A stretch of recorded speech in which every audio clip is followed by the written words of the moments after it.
Jadi Unpar itu punya spiritualitas dan nilai dasar, Pak. Kami menyebutnya Ya. Sindu. Nah, dari spiritualitas dan nilai dasar itu ada ciri-ciri, yaitu ada 7 prinsip etis, Pak. Yaitu namanya sifat keterbukaan, sikap transformatif, Ya. kejujuran, keberpihakan, Pak, untuk mengutamakan kaum papa, Ya. bonum comune, subsidiaritas, dan nirlaba. Yaitu 7 prinsip Ya. etis dalam nilai dasar Unpar.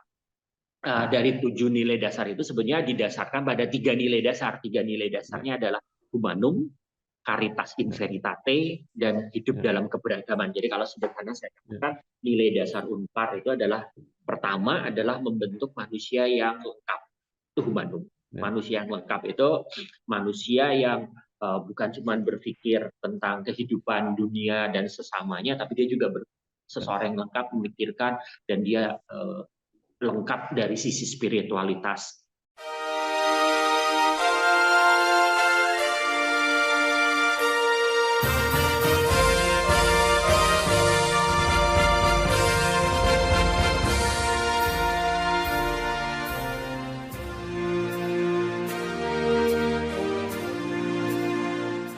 Bersama saya Bambang Sadiono di kanal Inspirasi untuk Bangsa. Mudah-mudahan kanal ini selalu bisa memberi inspirasi, motivasi, dan edukasi.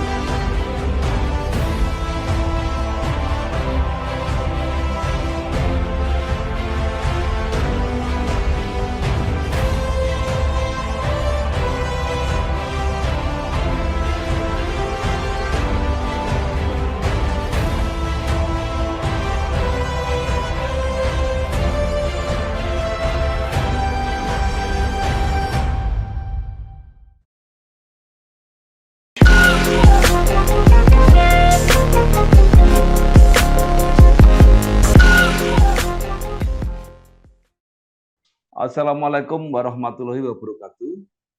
Salam sejahtera untuk kita semua. Bersama saya Bambang Sadiono di kanal Inspirasi untuk Bangsa. Mudah-mudahan kanal ini selalu bisa memberi inspirasi, motivasi, dan edukasi. Kami sedang mempersiapkan beberapa video wawancara untuk mendokumentasikan 100 perguruan tinggi yang mendapat akreditasi unggul. Menurut rencana wawancara ini, selain akan kami tayangkan, juga akan kami bukukan.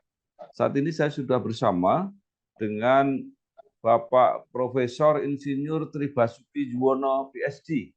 Beliau adalah Rektor Universitas Katolik Parahyangan, Bandung. Apa kabar, Prof? Kabar baik, Pak. Salam kenal. Iya. Prof. Tribasuki menyelesaikan kuliah S1 di Universitas Katolik Parahyangan Unpar, kemudian S2 di ITB, dan S3 di Saitama University, Jepang.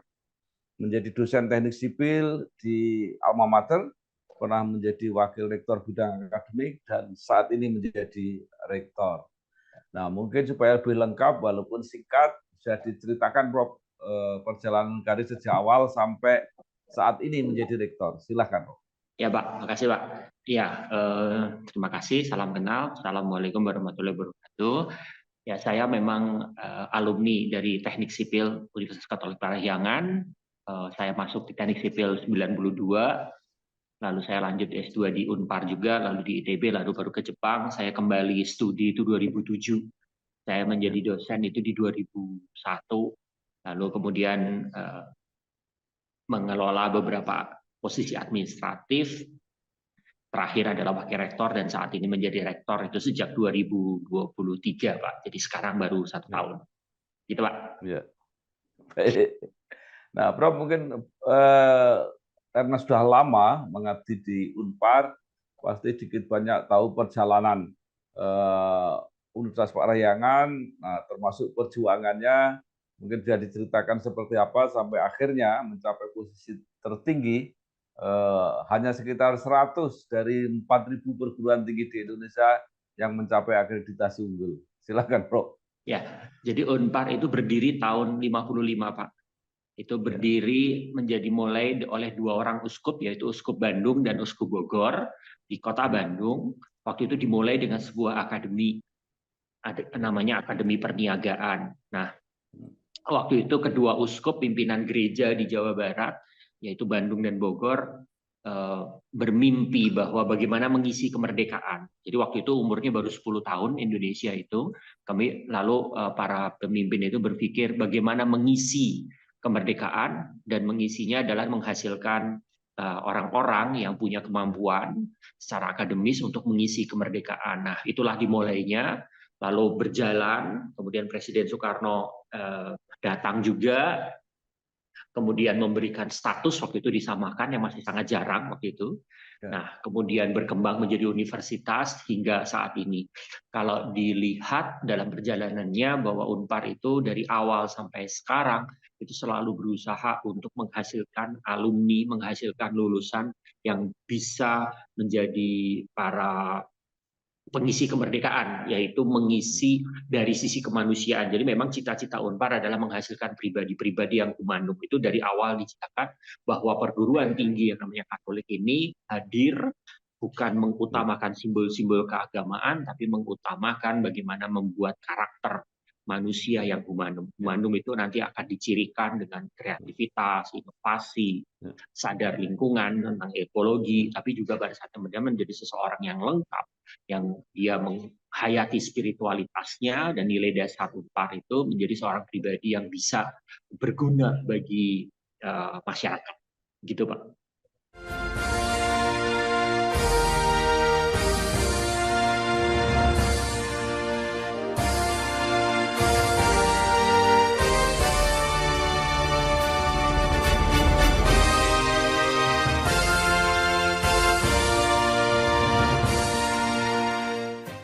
Bapak sendiri menjadi rektor mulai 2023 dan punya semboyan from great to greater and stronger. Nah, apa yang akan dilakukan, terutama dikaitkan dengan akreditasi yang sudah tercapai ini, Pak? Ini kan tidak gampang gitu. Betul, Pak. Jadi memang kalau lihat pada tahun depan Unpar akan berumur 70 tahun, Pak. Jadi sejak lama Unpar itu berusaha, memang dari awal kami menyadari bahwa Unpar harus punya karakter, sehingga karakter itulah yang kemudian yang terus diperjuangkan. Nah, karena punya kekuatan, punya karakter, punya sesuatu yang unik, maka sebenarnya Unpar itu sudah boleh dikatakan besar. Tetapi dalam percaturan dunia, misalnya tadi disampaikan bahwa di Indonesia ada lebih dari 4.000 perguruan tinggi, dan juga pada saat yang bersamaan arus globalisasi tidak bisa dibendung, sehingga namanya perguruan tinggi itu diberikan hak juga perguruan tinggi luar negeri untuk masuk. Maka pada saat bersamaan Unpar harus siap juga menjadi perguruan tinggi yang internasional, yang punya level internasional. Nah, disitulah posisi Unpar, di mana saya memulai di 2023 menjadi rektor, mengatakan bahwa Unpar dengan segala yang dimilikinya, dengan segala keunggulannya, dengan segala yang dimiliki, pengalamannya, potensinya, itu harus menjadi makin kuat dan makin besar, sehingga bisa berkontribusi lebih banyak lagi. Itu yang akan dilakukan. Bagaimana melakukannya? Kami melakukan transformasi. Nah, di transformasi itu bukan sekedar berubah, tapi betul-betul menjadi sesuatu yang menjadi lebih besar, lebih kuat dengan dasar yang ada. Nah, itulah yang kami coba lakukan. Transformasinya di mana saja, di semua lini, Pak. Kami mencoba melakukan transformasi mulai dari organisasi, sehingga di dalam organisasi kami itu membentuk organisasi yang belum pernah terjadi sebelumnya. Lalu kami juga melakukan transformasi dalam proses pembelajaran, misalnya juga bagaimana kami berinteraksi dengan ilmu, dengan program studi. Nah, itu dikembangkan, kami mengusulkan hal-hal yang baru. Bagaimana kami bekerja, bagaimana kami berinteraksi dengan industri, kami bagaimana berinteraksi dengan pemerintah daerah. Jadi yang namanya pentahelix itu menjadi sesuatu kekuatan, begitu, Pak. Jadi kami mentransformasi dari yang asalnya perguruan tinggi yang sudah kuat, yang sudah besar, yang sudah dikatakan great, tapi itu tidak cukup untuk ready ke dunia yang selanjutnya. Itulah makanya kami berpikir perlu menjadi lebih kuat dan lebih besar. Ya, baik, Prof. Mungkin bisa diceritakan potret Unpar, ya, bisa dilihat dari student body-nya, atau mungkin juga kesan dari masyarakat. Apa yang masyarakat pertama kali kenang atau kenal kalau ini Unpar, namanya Ya, program-program studi yang populer dan sebagainya, Pak. ya. Silakan, Pak. Jadi kalau saat ini dengan umurnya yang hampir 70, Unpar itu saat ini memiliki 36 program studi. Jadi 36 program studi itu mulai dari sarjana, sarjana terapan, magister, doktor, vokasi dan profesi. Jadi cukup luas begitu. Ya, Lalu dari 36 program studi tersebut, 16 program studi sudah terakreditasi unggul. Jadi selain akreditasi ya, institusinya adalah unggul, maka program studinya juga terakreditasi unggul. Saat ini kami punya 26 guru besar dengan mahasiswa student body itu di 10.000, Pak. Nah, ya, kalau jadi kami melakukan studi juga, mencoba mengenal apa yang orang pikirkan, apa orang yang tahu tentang Unpar. Maka ada beberapa keyword gitu ya yang ya, disampaikan. Mereka mengatakan Unpar itu perguruan tinggi ternama, ya, karena tadi tuanya mungkin ya, gitu ya Pak ya, ya, ya, ternama. Tapi juga Unpar itu dengan kualitas. Itu ya, yang disampaikan juga. Eh, dalam batas tertentu mereka mengatakan ada old fashionnya, itu yang juga mereka lihat, karena ya tadi Unpar itu tidak, misalnya dalam berpromosi banyak kali itu sebenarnya tidak melakukan hal-hal yang menjadi gegap gempita begitu. Itu juga yang membuat ya, jadi dianggap ya, agak old fashion, jadi agak lalu membuat keputusan dalam beberapa saat, beberapa waktu lebih prudent gitu. Itu membuat juga jadi kami tidak tidak dianggap cukup mudah. Nah, tapi itu semua yang kemudian kami coba refleksikan bagaimana ciri kami. Jadi kami kembali ya, lagi value kami akan tetap berusaha menjadi makin relevan, makin berdampak, tapi dengan value kami. Jadi kami akan berubah. ya, Sekarang kalau dilihat bagaimana kami berpromosi, kami mendekat pada ya, lingkungan, pada calon mahasiswa, pada pemerintah, pada industri, kami berubah begitu. Nah, supaya lebih fresh misalnya, kami menjadi lebih adaptif, lebih agile gitu yang kami hmm, usahakan begitu, Pak. Jadi kesan tadi ya. tetap akan bertahan bahwa Unpar adalah berkualitas, Unpar adalah prudent, Unpar itu unggul, tapi dengan gaya yang lebih cocok gitu ya dengan dunia yang saat ini begitu, Pak.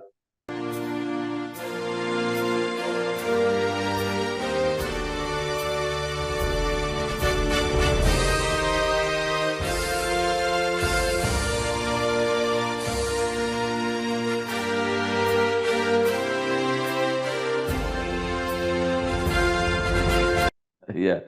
Nah, dari 36, 16 prodi terakreditasi unggul, mungkin di Betul. antara 16 itu yang apa cukup populer dan banyak Ya. sekali peminatnya, Pak.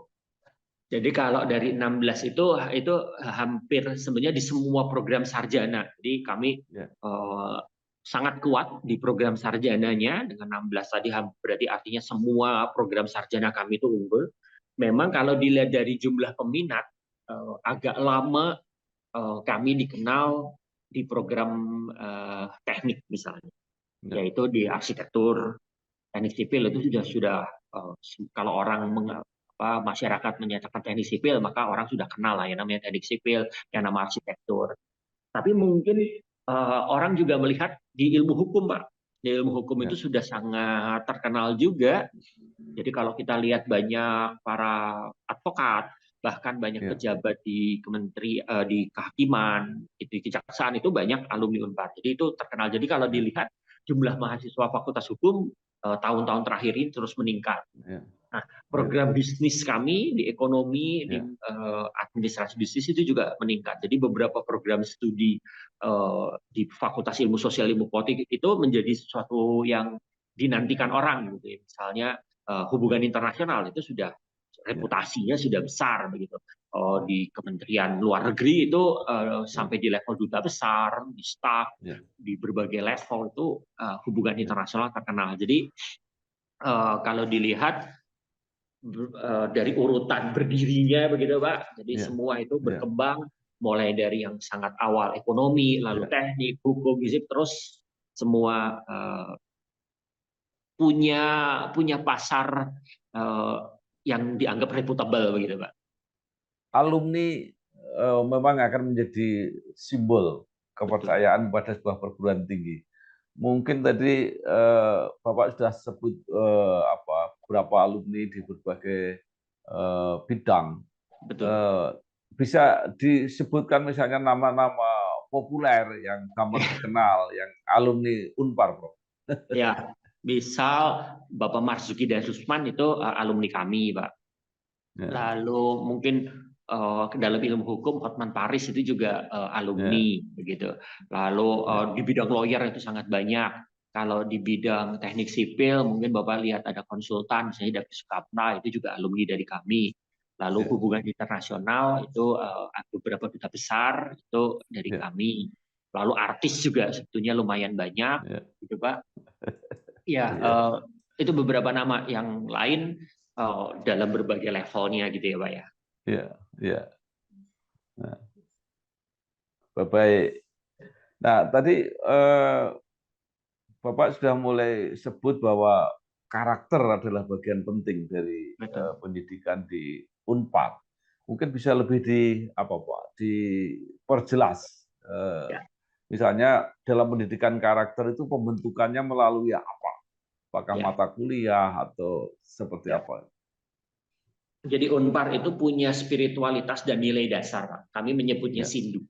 Nah, ya, dari spiritualitas dan nilai dasar itu ada ciri-ciri, yaitu ada 7 prinsip etis, Pak. Yaitu ya, namanya sifat keterbukaan, sikap transformatif, ya, kejujuran, keperpihakan, Pak, untuk mengutamakan kaum papa, ya, bonum comune, subsidiaritas, dan nirlaba. Yaitu 7 prinsip ya, etis dalam nilai dasar Unpar. ya, Dari 7 nilai dasar itu sebenarnya didasarkan pada 3 nilai dasar. 3 nilai ya, dasarnya adalah humanum, caritas in ya, veritate, dan hidup ya, dalam keberagaman. Jadi kalau sederhana saya ya, katakan nilai dasar Unpar itu adalah pertama adalah membentuk manusia yang lengkap.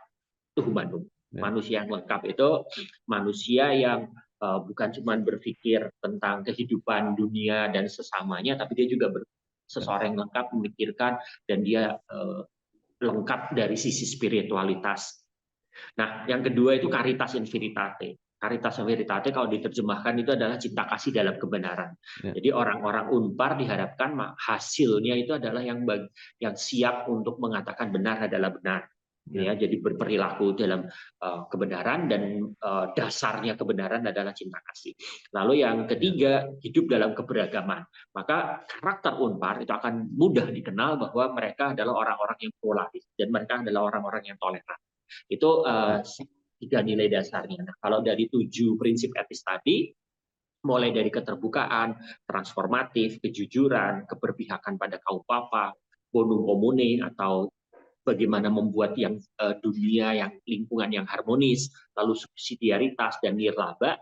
Nah, dari 3 prinsip dasar dan 7 prinsip etis itu kami turunkan pada mata kuliah, Pak. Jadi di Unpar ya, itu punya mata kuliah yang harus diambil oleh semua ya, mahasiswa, siapapun itu harus ngambil, dan mata kuliah itu adalah turunan dari spiritualitas dan nilai dasar tersebut. Di luar itu, kami juga punya berbagai program untuk kemahasiswaan, baik untuk dosen, untuk karyawan, yang kami sebut sebagai, kalau untuk karyawan, kami menyebutnya sebagai ongoing formation. Ongoing formation itu jadi kami berusaha orang namanya staff dari masuk sampai keluar itu akan terus berproses, dikembangkan dalam tiap tahapannya, berformasi, dibentuk begitu sampai akhir.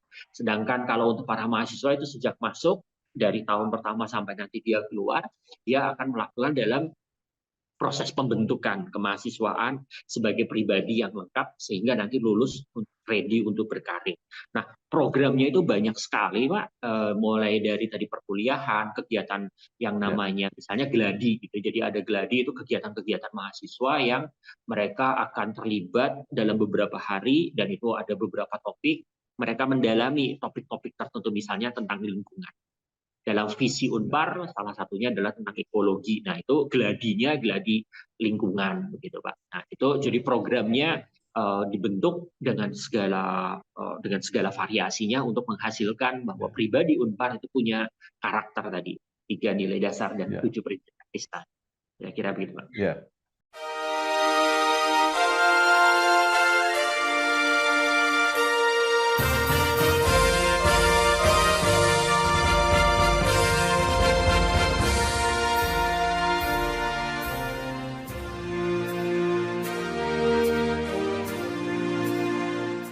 Nah, tadi disebutkan bahwa Unpar ini didirikan oleh dua uskup, Pak ya, Bandung dan Bogor.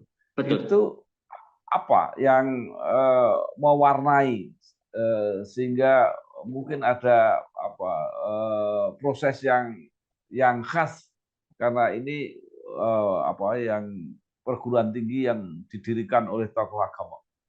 Ya, jadi sesuatu yang menarik bahwa keprihatinan dari dua orang pemimpin gereja di Keuskupan Bandung dan Ya, Keuskupan Bogor adalah bagaimana ya, hadir secara nyata ya, berkontribusi pada Indonesia waktu itu, dan didasarkan ya, walaupun mereka berdua itu adalah dua misionaris, sebetulnya dua-duanya ya, asli Belanda ya, begitu, ya, tapi Monsinyur Ernst dan Monsinyur Geise adalah dua orang yang sangat berpihak pada eh, pengembangan Indonesia. Jadi mereka melihat bahwa Indonesia yang umurnya baru 10 tahun itu ya, memerlukan, mengisi kemerdekaan itu memerlukan orang-orang yang siap untuk berkontribusi. Jadi gereja hadir itu bukan dalam simbol-simbol, tapi hadir secara nyata. Itu yang diusahakan oleh ya, kedua uskup ini.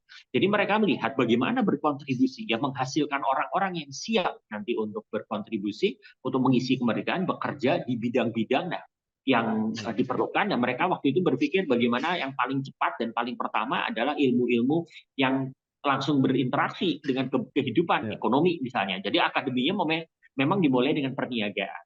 Jadi ya, kedua, kalau misalnya kita lihat Monsinyur Geise itu adalah seorang ahli antropolog yang ahli Baduy, Pak. Jadi disertasi hmm, doktornya itu tentang Baduy. Jadi sangat mengerti bagaimana sebenarnya pengembangan budaya gitu. Nah, dengan Monsinyur Ars mereka berdiskusi. Memang kalau dengar ceritanya menarik karena sebenarnya diskusi tentang mendirikan perguruan tinggi Katolik itu cukup challenging di awal-awal gitu kan, ya, bagaimana gereja berkontribusi. Tapi kedua uskup ini kemudian dengan keberaniannya, quote unquote agak nekatnya, mendirikan perguruan tinggi ini dengan kalau sendirian waktu itu merasa belum kuat, maka dia mengajak uskup Bogor, dan kemudian ternyata idenya sama, visinya sama. Jadi berani untuk nekat memulai sesuatu, padahal di saat itu ya keadaan masih sangat sulit gitu. Tapi nekat saja dan dimulai, dan kemudian dengan berproses dengan berbagai bantuan, nyatanya juga menarik dan berkembang. Jadi waktu itu ya, pemerintah daerah dengan berbagai pimpinan itu sangat membantu gitu, Pak. ya. Luar biasa. Ya. Eh, Nah, komitmen Unpar terhadap pendidikan anak bangsa sudah dimulai sejak awal. 70. Nah, sekarang apa yang apa menjadi komitmen terutama di dalam menyiapkan sumber daya manusia eh, untuk ini Indonesia kan mimpi untuk menciptakan atau menyongsong Indonesia Emas Betul. 2045. Kami terus berkomitmen menciptakan, menghasilkan lulusan yang punya karakter Sindu tadi, Pak. Karena kami meyakini dan menyadari bahwa dunia akan berubah. Kita akan lihat Ya, AI bertambah, ChatGPT berkembang, teknologi informasi dan teknologi komunikasi berkembang. Lalu diskusinya adalah menggantikan manusia, maka kami kembali berefleksi. Sebetulnya yang akan membentuk kemanusiaan, yang membentuk dunia ini akan terus adalah apa? Karakter manusia yang lengkap. Maka karakter manusia yang lengkap itulah yang kami akan terus perjuangkan. Jadi bagaimana membentuk manusia yang humanum tadi. Mereka itu sadar bahwa kemanusiaan itu yang penting. Jadi kalau kemanusiaan yang penting artinya apa? Maka mereka kami akan ya, menciptakan atau mendukung manusia yang dia tuh kreatif. Kalau kreatif itu kami sampai hari ini, dan karena belajar berbagai hal, kami yakini orang-orang yang kreatif itu tidak akan digantikan. Kalau pluralis, maka dunia akan membaik. Orang yang bisa ya, berdialog itu adalah orang yang dunia ini akan bisa membaik. Ekologis, maka ya, kita bisa mengatakan bahwa dunia itu nanti akan sustainable. Itu yang kami perjuangkan. Sehingga selain kelengkapan dari pemahaman, pemikiran, tapi keterampilan, kompetensi itu yang kami juga perjuangkan. Sehingga bagaimana program-program studi itu menjadi lebih ready, lebih berinteraksi dengan industri, lebih nyambung, sehingga mahasiswa itu kalau lulus ya langsung bisa bekerja dan langsung menempati pengisian kebutuhan itu dengan cepat. Itu yang kami usahakan terus. Tadi dimulai dengan transformasi pembelajaran, sehingga yang namanya pemikiran, namanya karakter itu juga dilengkapi dengan kompetensi. Begitu, Pak.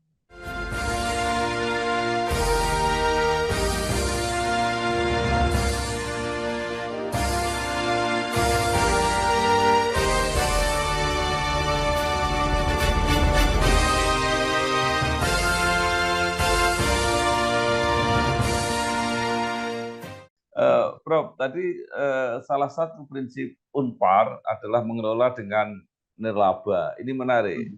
Saya mewawancari beberapa rektor perguruan tinggi swasta yang akhir-akhir ini merasa bahwa persaingan atau tekanan yang tidak sehat dari program-program PTN yang begitu banyak itu berpengaruh kepada PTS.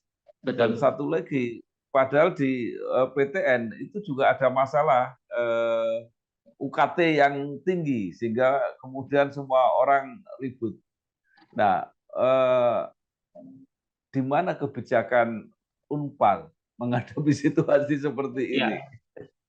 Sebuah persoalan yang sebenarnya kalau kami merefleksi itu sebenarnya kembali ke sebenarnya visi pengembangan pendidikan tinggi, gitu ya Pak ya. Jadi itu saya pikir pemerintah perlu memikirkan kembali, berefleksi kembali, mendalami kembali sebetulnya pengembangan pendidikan tinggi Indonesia itu dibawa kemana gitu. Kalau kita mengatakan Indonesia itu akan 2045 manusia-manusianya punya kemampuan tertentu, lalu dengan pendidikan tinggi dengan 4.500 itu perlu direfleksi apakah itu akan tercapai begitu. Lalu pada saat yang bersamaan dengan jumlah perguruan tinggi yang banyak, lalu PTN itu diberi privilege gitu, quote unquote saya akan mengatakan itu diberi privilege dengan PTN BH.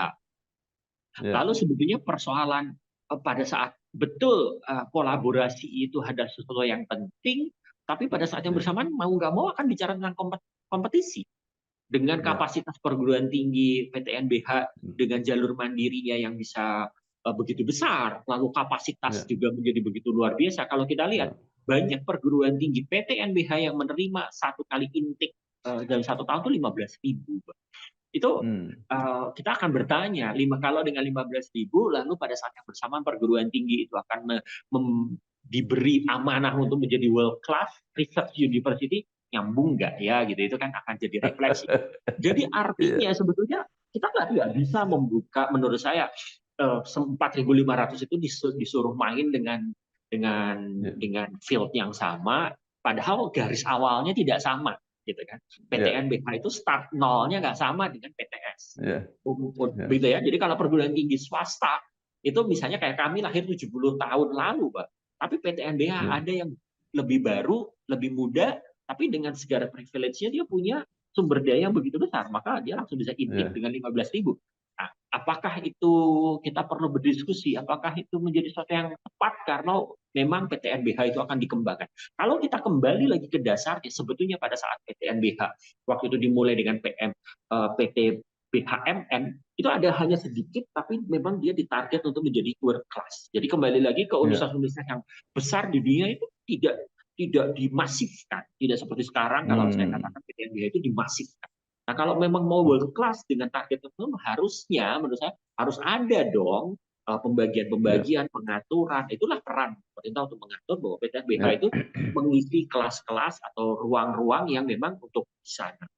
Sedangkan yang lain itu diberi ladang atau diberi field yang kemudian dia bisa memilih yang lebih tepat. Nah, dengan situasi begitu, maka kami sebetulnya kalau kembali lagi ke dasar, kami tentu tidak bisa komplain gitu ya, tapi kami harus berefleksi apa yang bisa kami lakukan ya. Kami akan melakukan kembali ke prinsipnya bahwa Unpar harus ada terus sampai kapanpun dengan karakter kami, dan kami akan berkembang dengan ukuran yang kami mampu, dan kami akan berusaha sebaik mungkin. Nah, kami akan melakukan berbagai hal untuk membuat Unpar akan makin kuat, makin besar, jadi sustain dengan karakter tertentu. Misalnya kami Oke, kami punya kemampuan, maka kami punya kekuatan, kami punya pengalaman, maka kami coba mengembangkan diri. Jadi kami coba membuka layanan di tempat lain. Misalnya kami sekarang sudah mulai dengan IKN, begitu, Pak. Nah, itu adalah satu cara kami hadir untuk melayani lebih luas, begitu ya. Nah, itu yang kami coba. Selain dengan transformasi di internal, membuka layanan, kami hadir lebih real. Nah, itu cara kami menjadi lebih sustain. Kembali lagi, kenapa kami melakukan itu? Karena kami dasarnya ingin memberi layanan, ingin menghasilkan anak bangsa yang menjadi lebih baik dengan karakter-karakter tadi, begitu. Nah, tapi kembali, kami tidak lakukan itu dengan target misalnya sebanyak-banyaknya, bukan. Kembali ke prinsip bahwa kami bicara tentang nirlaba. Jadi kalau kami bekerja, kami melakukan segala usaha yang diperlukan, itu sebenarnya tujuan akhirnya dikembalikan lagi. Jadi bukannya merugi. Kalau merugi kan tidak sustain, tapi kami akan berusaha melakukan segala yang diperlukan sehingga semua kelebihan yang terjadi itu akan dikembalikan. Contohnya, dengan kelebihan kemarin, maka dengan bertahun-tahun, maka kami akan berkontribusi di IKN. Kami membuka layanan, kami berkontribusi pada 3T. Jadi contoh, Pak, di tiap tahun Unpar itu 10-12 miliar itu digunakan untuk beasiswa. Itu dikembalikan pada mahasiswa. Jadi lalu tahun ini kami mendapat izin tentang izin kedokteran, fakultas kedokteran. Maka komitmen dari awal sejak berdiri, yayasan itu sudah mengalokasikan dan sudah menetapkan bahwa tarifnya itu punya cita-cita bahwa memberi image bahwa yang namanya fakultas kedokteran itu tidak mahal. Itu yang dibuat. Jadi walaupun investasinya besar, tapi tarifnya tidak menjadi sangat mahal, sangat-sangat kompetitif. Tetapi dari target itu juga kami mengalokasi 10% adalah 3T. Dan kami kerjasama dengan pemerintah daerah, dan kami tawari, ini ada dana 3T. Jadi prinsip bahwa kami harus bertahan, bahwa kami harus sustain, pada saat bersamaan kami akan terus hadir dengan prinsip nirlaba untuk lebih banyak manfaat. Jadi dikembalikan ke sana. Iya. Baik, Prof. Prof tadi menyebut-nyebut IKN. Apa yang dilakukan di sana? Kami bekerja sama dengan suster untuk membangun, jadi kami membuka kampus dengan PSDKU, Pak. Saat ini lagi berproses, namanya PSDKU adalah program studi di luar kampus utama. Jadi kami bekerja sama dengan salah satu kongregasi suster. Di sana suster akan membangun dormitori, asrama, dan kami akan membangun program pendidikan di sana. Itu di Kabupaten Penajam Pasar Utara.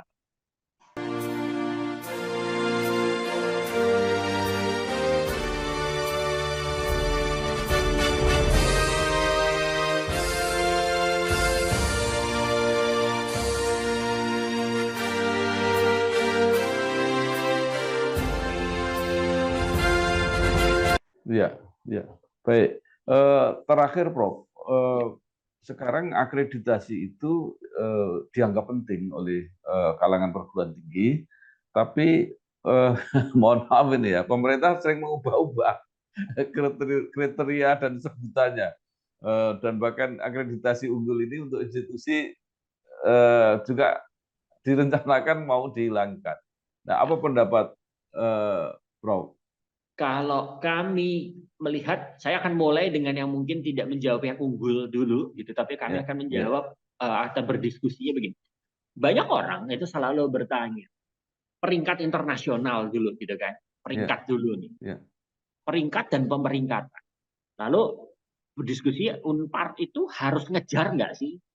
Misalnya, kalau kami pingin ada di suatu pemeringkatan, lalu apa yang dilakukan secara teknis? Kami bisa membuat tindakan-tindakan teknis untuk mencapai angka-angka itu. Nah, tetapi kami pernah belajar betul untuk mencapai peringkat itu ada banyak cara, ada banyak teknik. Tapi kembali lagi, yang diperlukan itu menyampai peringkatnya atau kualitasnya. Nah, ini yang menjadi refleksi. Dan kami akhirnya memutuskan, kami akan belajar dan kami akan coba masuk ke berbagai pemeringkatan itu untuk mengambil indikatornya dan mengembangkan diri. Itu yang kami perlukan. Bahwa kami kemudian nanti mendapat peringkat, itu benefit. Tetapi yang target utama adalah bagaimana kami dengan indikator-indikator standar internasional tadi, kami bisa membaik, kami bisa berkembang. Nah, Dengan ide yang sama, sebetulnya pemeringkatan dalam kasus pemeringkatan Indonesia, maka yang paling pertama kami akan sangat mendukung adalah bicara tentang penjaminan mutu. Itu yang paling utama. Jadi bagaimana kami berkembang dengan melakukan proses penjaminan mutu. Kalau kami memiliki penjaminan mutu, jadi kami akan melakukan proses namanya PPEPT. Jadi akan berkembang, akan berputar. Kalau mungkin bahas sederhananya, kami akan terus makin lama makin maju. Ada perbaikan. Nah, jadi proses akreditasi adalah membuat proses Kaizen, dievaluasi, berkembang, diperbaiki terus. Gitu. Itu yang kami yakini. Sehingga, jadi kalau nanti pemerintah mengubah pemeringkatan dengan skor segala macam, bagi kami esensinya selama itu bicara tentang penjaminan itu, bicara tentang kualitas, bagaimana kami dan Indonesia sistem pendidikan tingginya membaik, maka kami akan sangat setuju. Kalau masalah skor itu kan masalah teknis ya Pak, menurut saya kami itu teknis saja, tapi yang kembali ke dasarnya, bagaimana kami akan terlibat dalam sisi penjaminan mutu. Kami bicara tentang quality assurance-nya, bagaimana kami bicara tentang membuat pendidikan tinggi yang orang punya kepercayaan. Ini loh, kalau peringkatnya sekian, kalau Indonesia Unpar itu berada disebut unggul, maka orang punya kepercayaan. Itu yang lebih penting, dan kemudian dengan unggul itu kami akan terus berkembang, itu jauh lebih penting daripada sekedar bahwa dapat peringkat. Jadi kami mendukungnya tuh di sisi esensi bahwa harusnya membaik, harusnya ada kepercayaan, ada penjaminan mutu, ada perkembangan terus-menerus. Begitu, Pak. Baik, terima kasih sekali Profesor Insinyur Tri Basuki Juwono, PhD, Rektor Universitas Katolik Parahyangan, Bandung. Sudah banyak yang disampaikan, mudah-mudahan ini membantu kita mendapatkan informasi, motivasi untuk melihat pendidikan yang berkualitas yang akan sangat bermanfaat untuk menyongsong Indonesia Emas 2045. Sekali lagi terima kasih Prof. Selamat berjuang, sukses. Terima kasih Pak. Wassalamualaikum warahmatullahi wabarakatuh. Waalaikumsalam warahmatullahi wabarakatuh.